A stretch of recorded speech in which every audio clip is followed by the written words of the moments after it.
Hi and welcome to Watch Me Code, episode 11.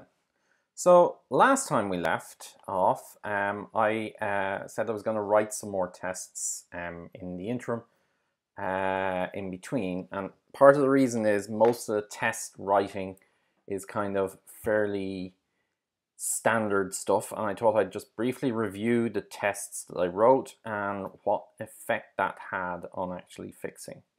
So when we left off, we had the tests in the SCM Navigator, which were fine. And then I added SCM file system tests. Now, we had a few of these, mostly around get revision and that. I then added ones for the various different methods. So we had last modified, and then there were a couple of bugs that were identified to do with the great difference between lightweight tags in Git and annotated tags. So that caused me to have to modify the code to actually make sure it was retrieving the correct timestamps for the annotated tag versus the lightweight tag. Now, one thing of note is I like using the assert that mechanism. So what I've done here is it allows for nicer things. So if you look at that last modified, that returns a long. If I change this to 21, if we run this test, what you'll see is let's actually get to it,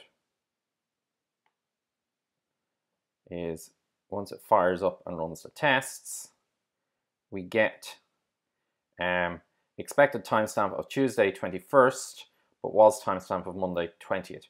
That's a lot easier to debug than if I'd gone and just done the long comparison, and plus this is a lot easier for me to actually see what date it is rather than having to deal with the complexities of instantiating a Java date and remembering that months start with 0 but everything else starts with 1 and all that sort of stuff. So for doing those timestamp things, I just created a timestamp matcher. I find Hamcrest matchers are quite easy to create.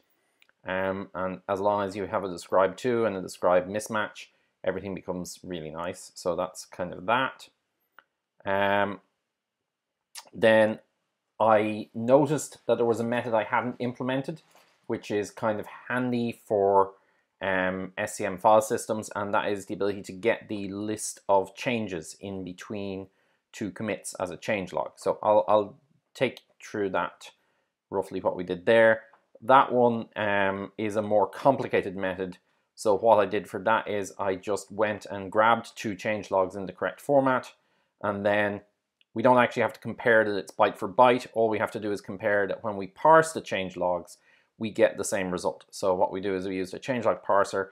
We parse the generated one using the telescope, and we parse one that we just happen to have on the class path that was generated using the Git command line, and verify that the two are the same. And then we've got to do one where it actually has more than 3 or 4 commits, and it needs to go over into a second screen of commits in order to scrape those. And so for that one, I have a second one there. And then that generates quite a lot of these request files. So there's all the actual large request bodies, and then in here is the JSON, and typically what happens in these JSON is it actually includes in the JSON thing the actual body, which means less files. I could probably force it to put them all in, but I didn't want to bother that. So that's that. And then if we look at SCM file system, so this is where stuff gets a bit complicated. So the changes since method is supposed to allow you to go and on a file system which is going to be pinned to a particular revision, it gets all the changes between the current revision of the file system or the revision that we're looking at and a specified revision, and it streams them to an output stream. So we've got some special cases, then we go and we start we have to get the short log and then the commit. Now the reason I could have gone with the regular log rather than the short log, but I'm still going to have to go to the commit in order to get the author and the committer information and to get the timestamps. So I'm going to have to scrape the commit anyway. So it makes more sense to scrape the short log because that is faster page for the backend to generate. So in some ways, what I would say is if you are scraping pages, try to be conscious of the load impact you're going to have on the server you're doing the scraping on. So here for this, we pick the short log because that's less load on the remote server, and then we're going to go and hit each commit. And then if we end up collecting more than this max change log, the git SCM ordinarily would throw away changes above that.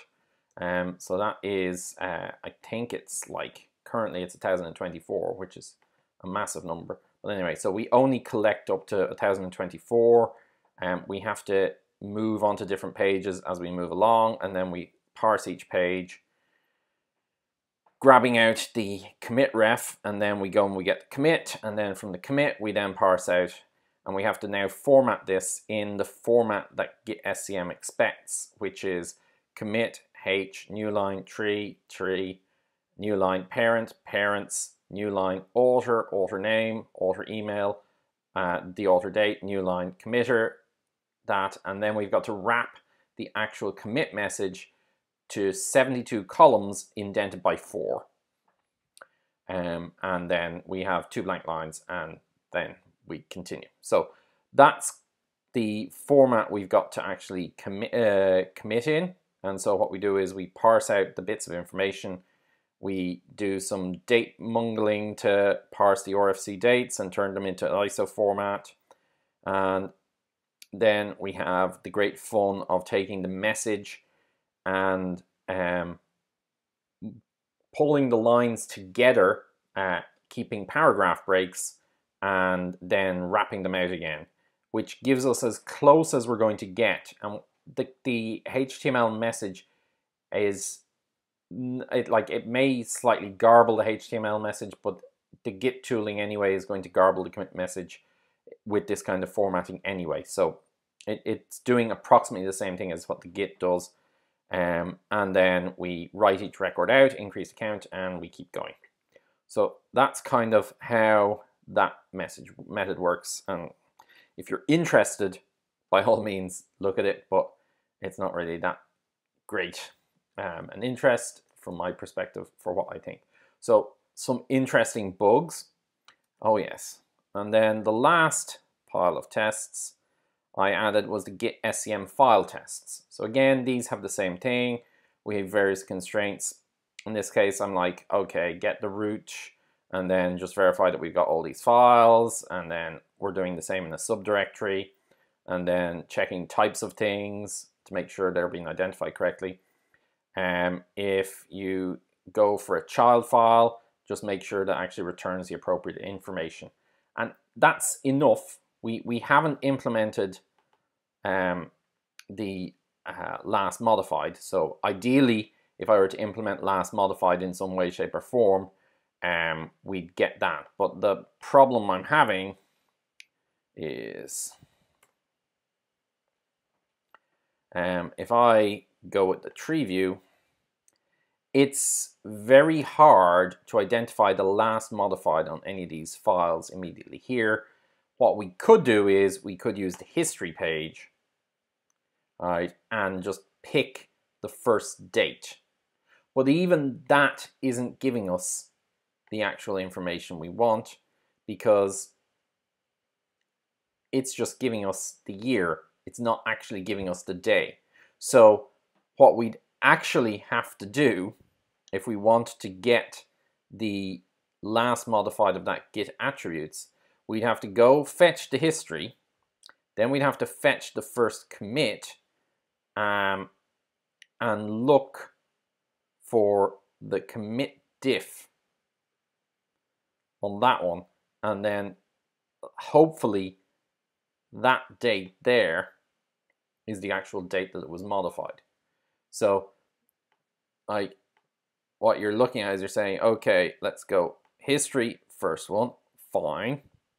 Then commit diff, fine. Then parse out the date. And that's 2 requests that we end up having to do, and it doesn't even quite work the same for directories. So we're going to go history, and then we're going to have to go commit diff. So it kind of works. We could do that, and I might, but it's not really gaining us much. Only thing is it's gaining us is kind of that last modified on the file, and it's not really something that we necessarily want to give us a meaningful value. So I may add it later before we actually outside of this. So that's that. But so there were bugs found. So the first bug I found in when we look at the actual diff of changes was I hadn't when I was actually listing out the contents of a directory, I was not taking into account the special case of the root directory.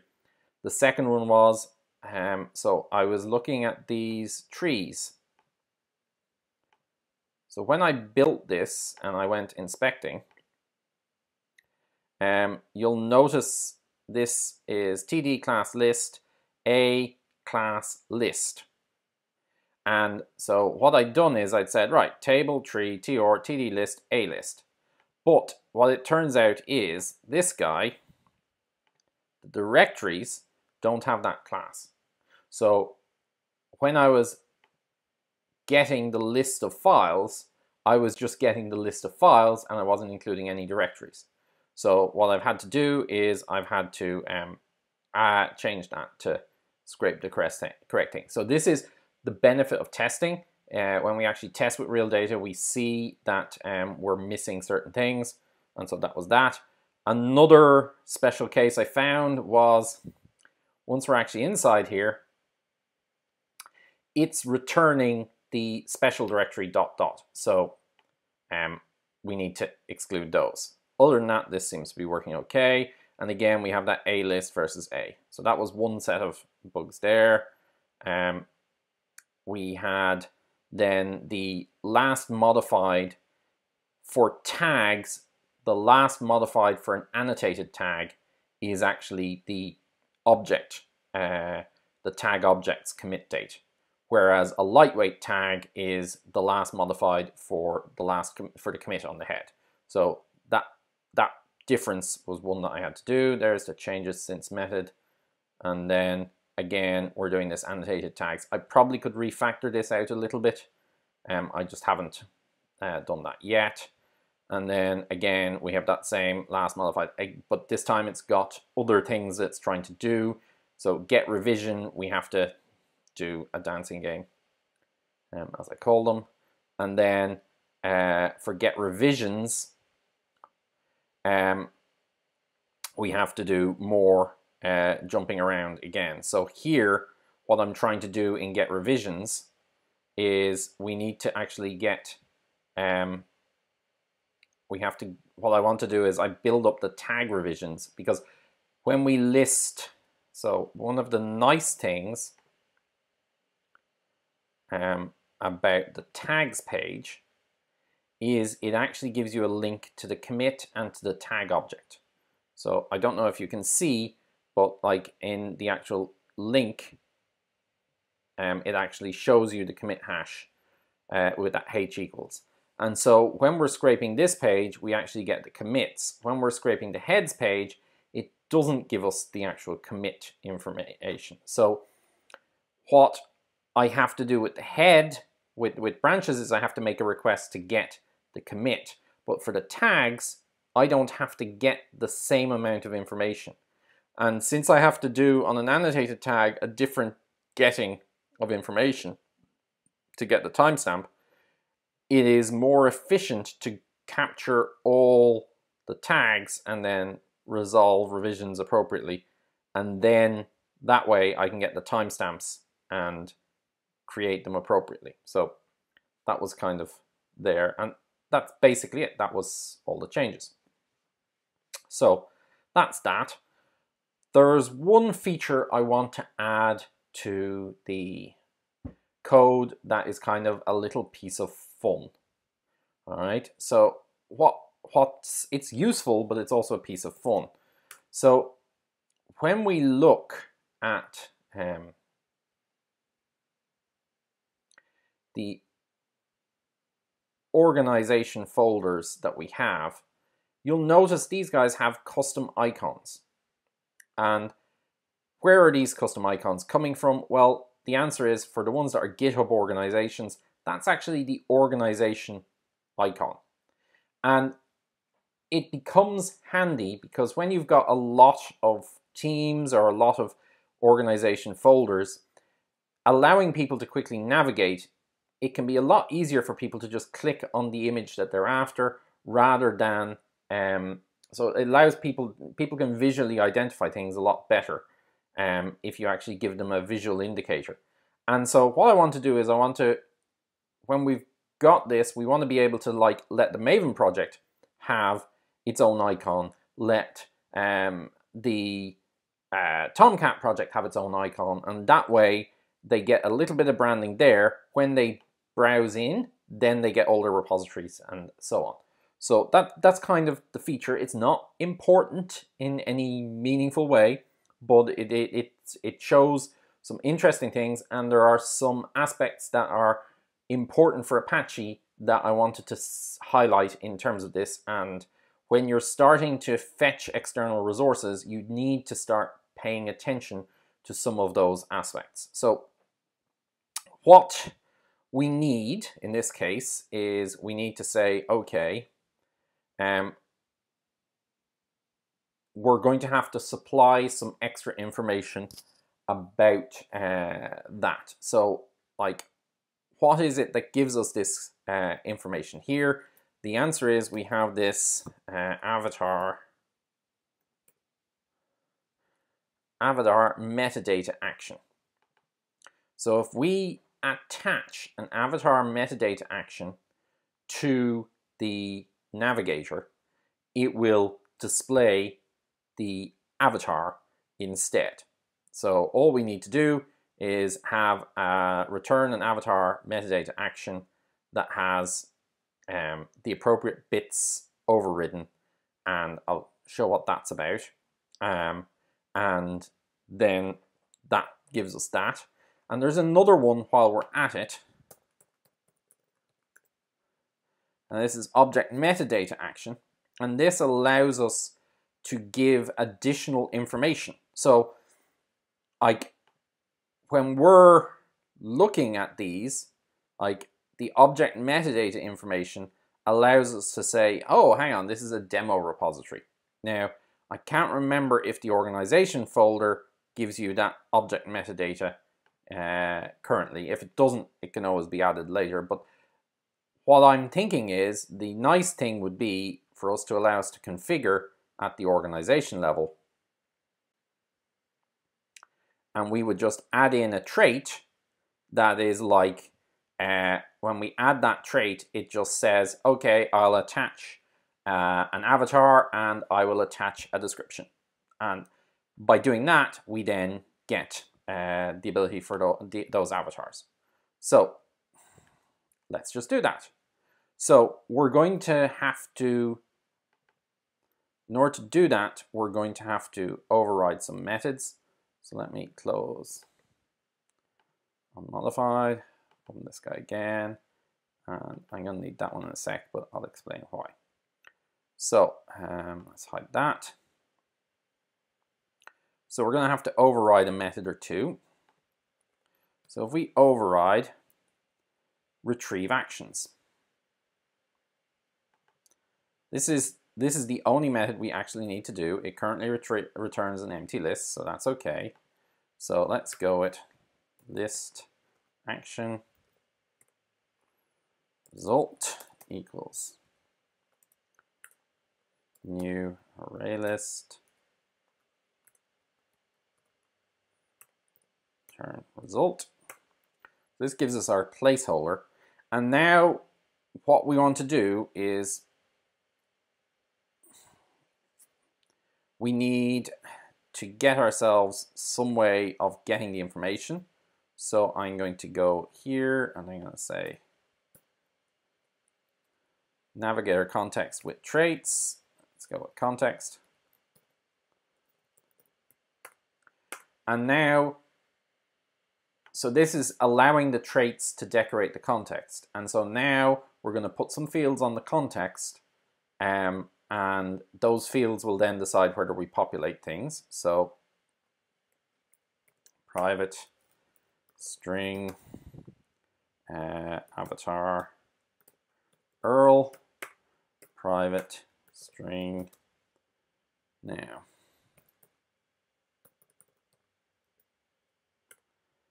Display name, description, and Earl.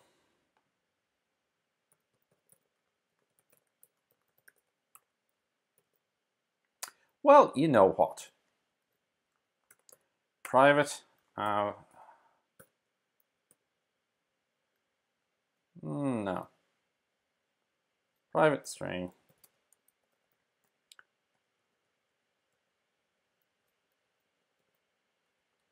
Display name, description. And Earl. So, getter and setter. So, there's kind of this pattern that we use in the contexts that we don't do get and we do with. So it's just the name of the field as the getter, and then with returning the context type to allow method chaining. So this becomes ASF get navigator context. So that's that guy.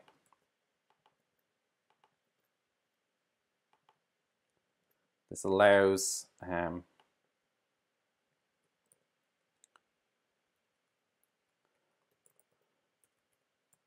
so what I primarily want to do is allow for method chaining. This guy's going to be O, and this guy's O, and this guy's going to be O. And now return this.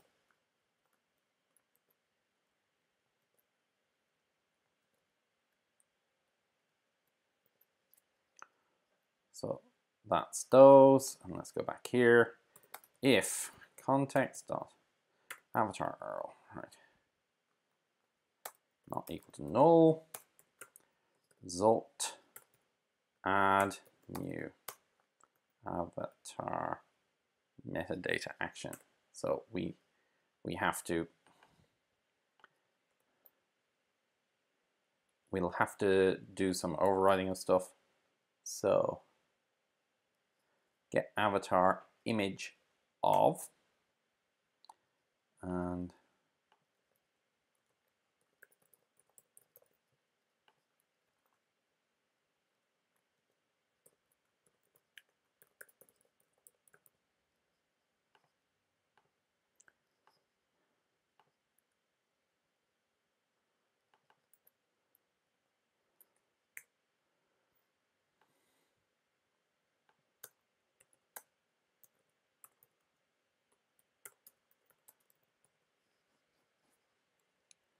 so we're going to have to capture some things.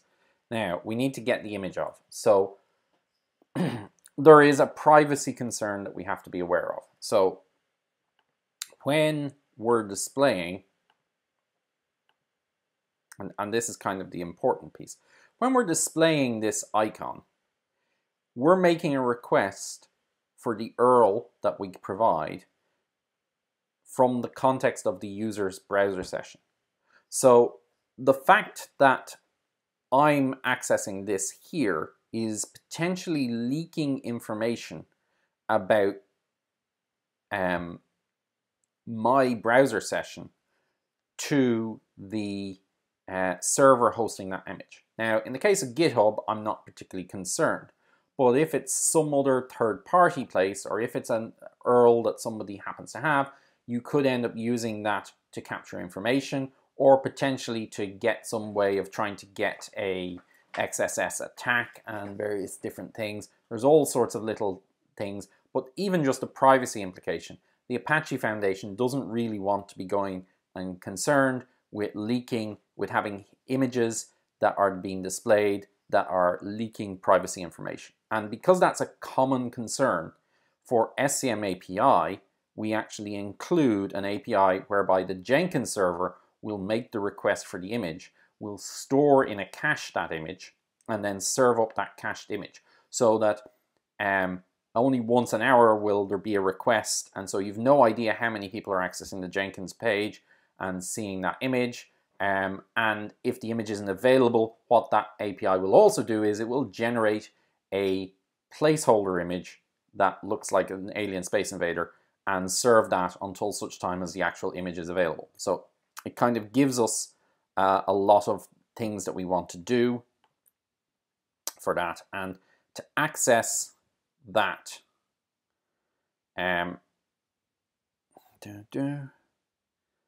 we want cached resized image of. So it's going to cache it and return what we're after. And boom, boom. Yes, do we want that one? So yes, so what we want to do is we want to use cached resized image of. So this guy's going to be cached resized image of, and then it's going to be context.avatar URL, but we could have a potentially round. So we'll deal with that in a second, and then size. So that's that. And then we need to do the avatar description. And actually, we don't care if the description is null and you haven't got an avatar. So super avatar description is going to be context avatar description. So that's that one. And then equals, we're going to have to sort that out in a second. So this guy, I want to get him here, this guy here, and this guy, avatar URL,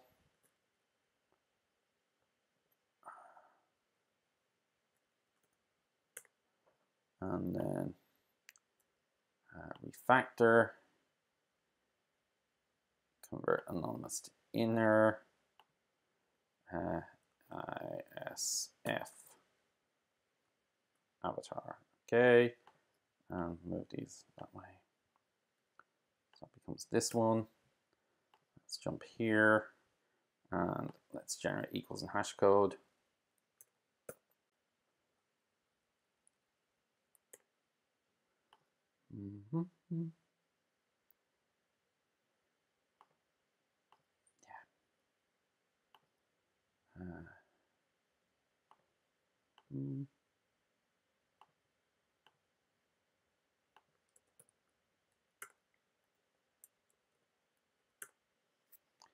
And this guy can be checked from all. So it's this guy, refactor, move up.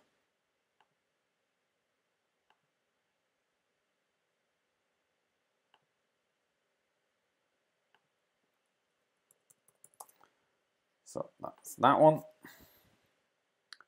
So that gives us our avatar, and we need to do the same with the if context object URL is not equal to null, or context object description is not equal to null, or context object display name not equal to null.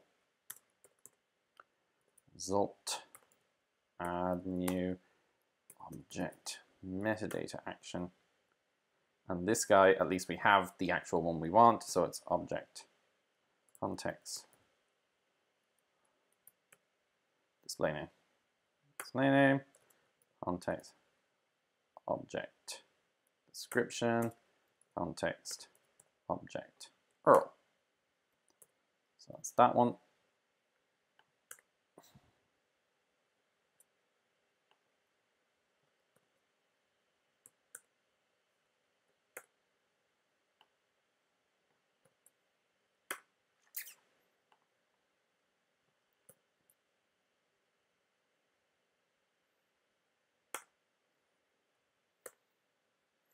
That was the wrong one. So what we're now doing is we've now got this ability for us to actually add actions, and now all we need is a trait that's going to add those actions for us. So let's write a trait. ASF get metadata.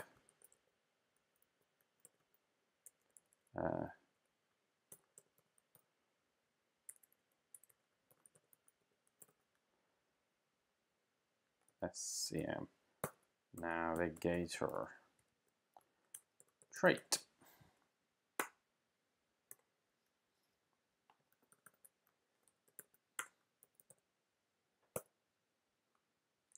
Extends SCM navigator trait.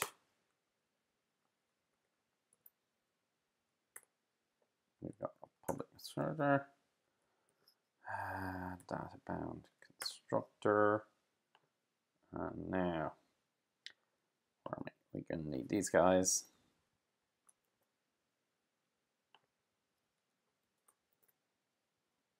Let's make them final.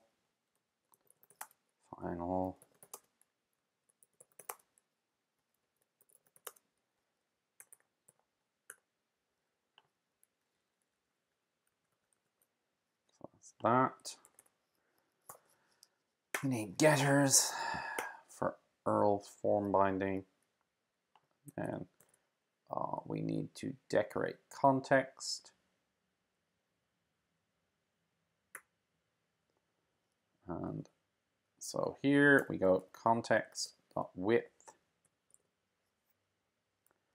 and so ASF navigator context CTX equal context. So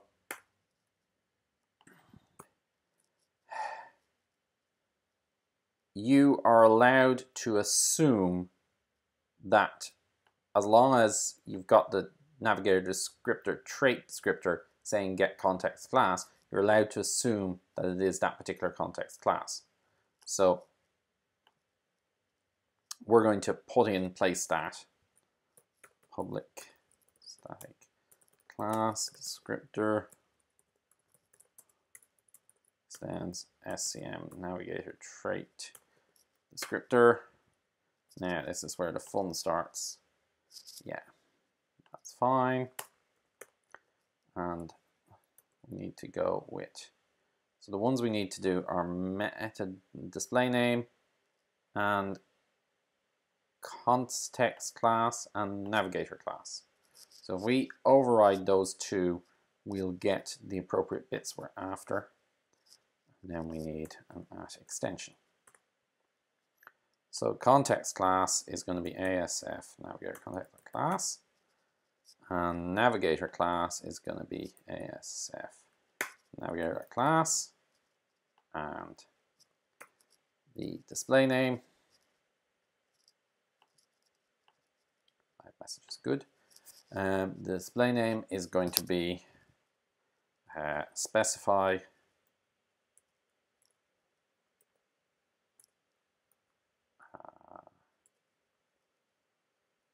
decorate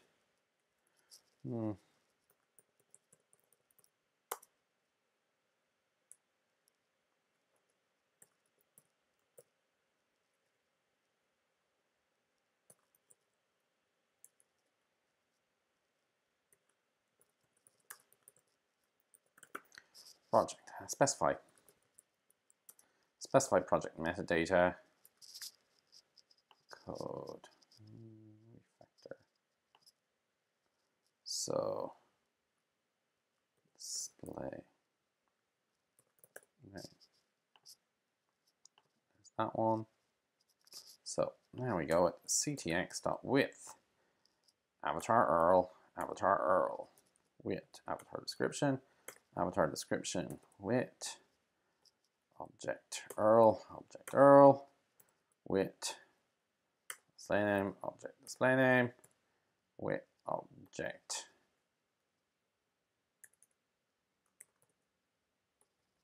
description object description. That's that. So we can probably, like that, this becomes a nicer.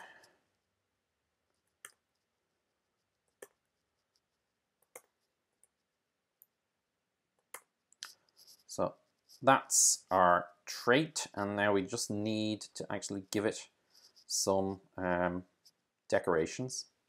So we're going to need new file, ASF, metadata, SCM, navigator, trait, config.jelly.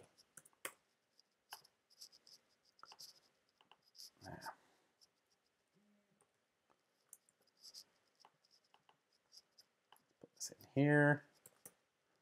Now, what do we need? Avatar URL. So we're going to go with field is avatar URL f text box. There we go.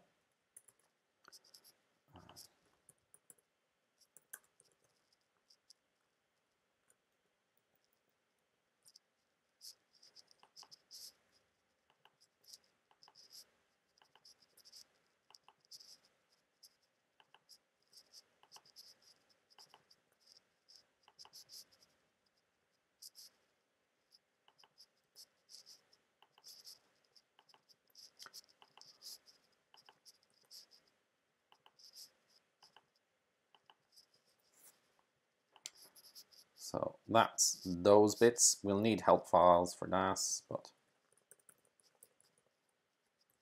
our description, object, URL, object,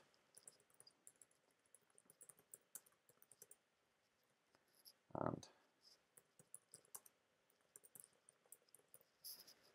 now make that into a text area, just because descriptions tend to be a bit bigger.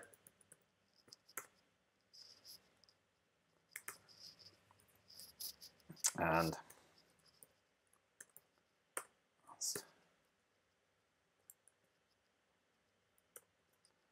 I'm actually going to move these guys in. So I don't want to display all of those without need to. Clear that bit. So that should be that. So at this point, let's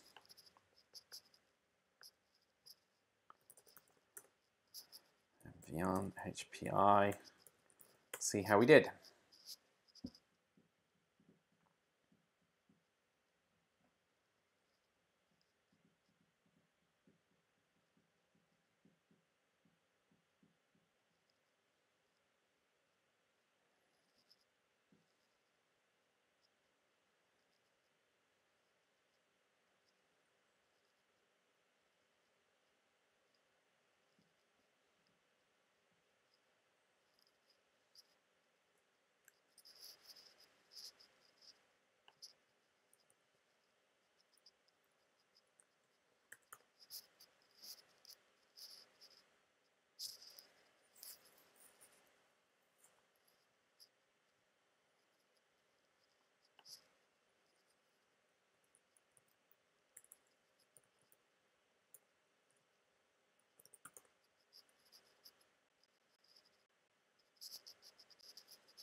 Right.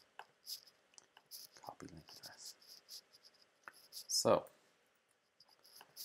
we've got this test project here. If we configure this guy,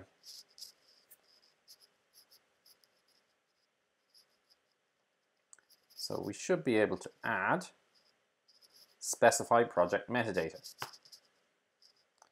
Avatar URL about blank. And we've also got the advanced stuff there. And we hit save.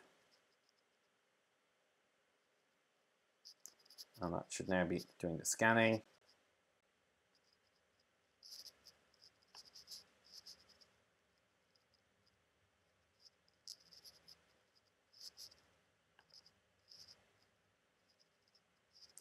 And there you can see our little Space Invader. So you can see we've already got the avatar icon we're after in terms of the Space Invader. Now, I don't want the Space Invader. I want that mascot small. So I'm going to hit save. And when we come back here to test, at some point this is going to finish this queue here. So we're working on the multi-branch pipeline scanning here. And we're scanning this organization.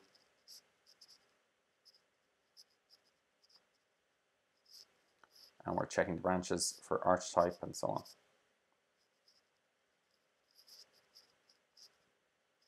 And this is the build queue for this. So if we reload, we should find that we're on the second run. And again, it's doing that. So the reason it does that is because when you change the configuration, that has the impact of requiring a rescan. Now, when I click on test, what we should see is we should see a different Space Invader because we've specified a different URL, but if I then reload, it should then capture the page. Or it may have captured the icon directly. So, no, we've still got this test guy. Oh, there's. I'm going to cancel that. Okay. And now.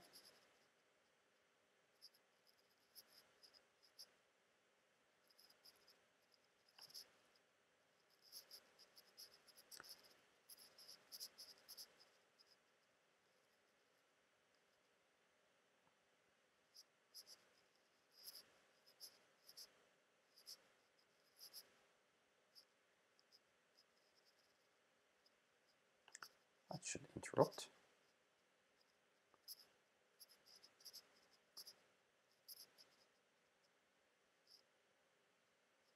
Something is not checking the interrupts properly, or we're not sending the interrupt properly on that particular one. Might be that. One of those, there's a bug on one of the versions that doesn't send the interrupt.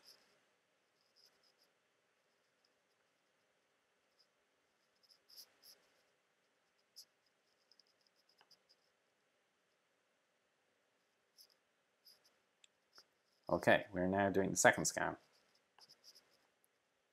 So it did actually get to interrupt.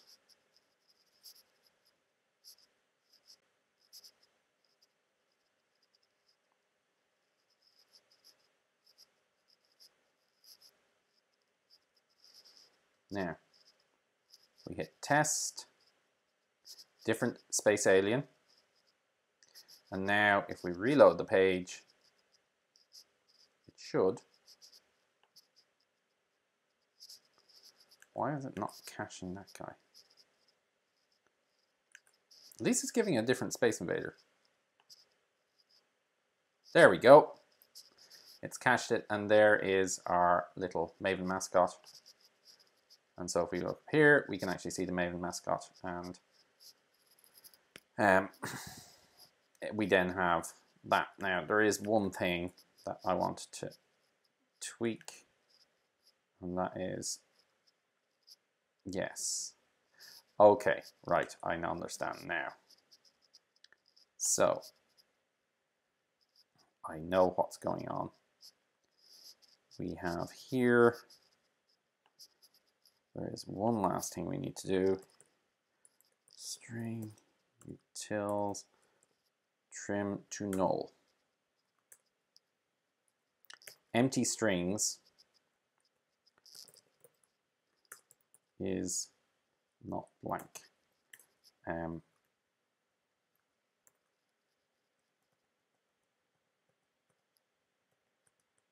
Let's get it at the source. So if we go with this trait, string utils trim to null.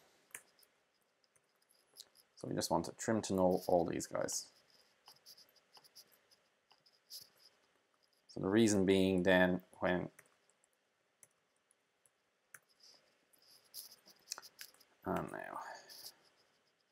So what's going to happen in form binding is unless we do something specific, when we return these, they're going to return as an empty string, not as a null.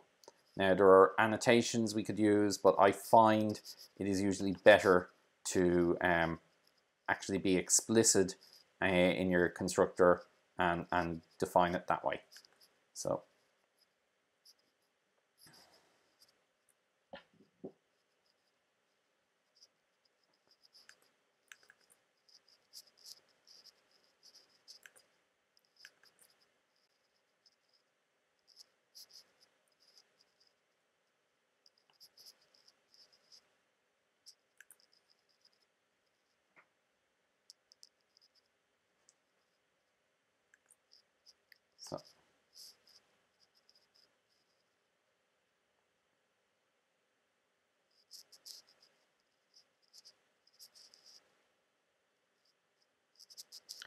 configure.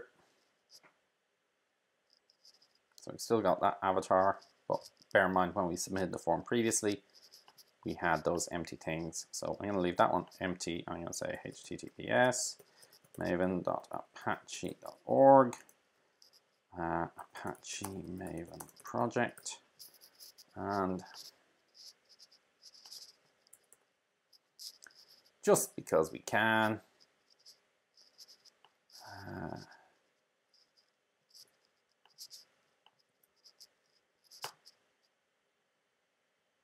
now, as soon as we've done that, what we've now got is, even although this now has a display name of Apache Maven project,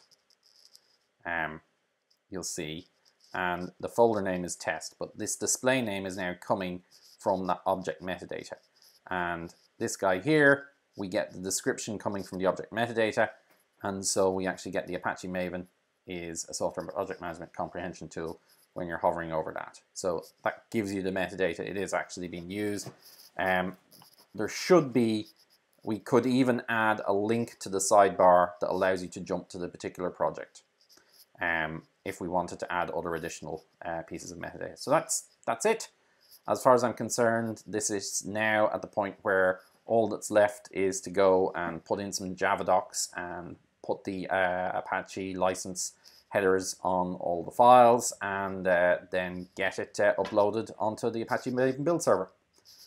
So hopefully after this we'll then have a review of how it went. Thank you.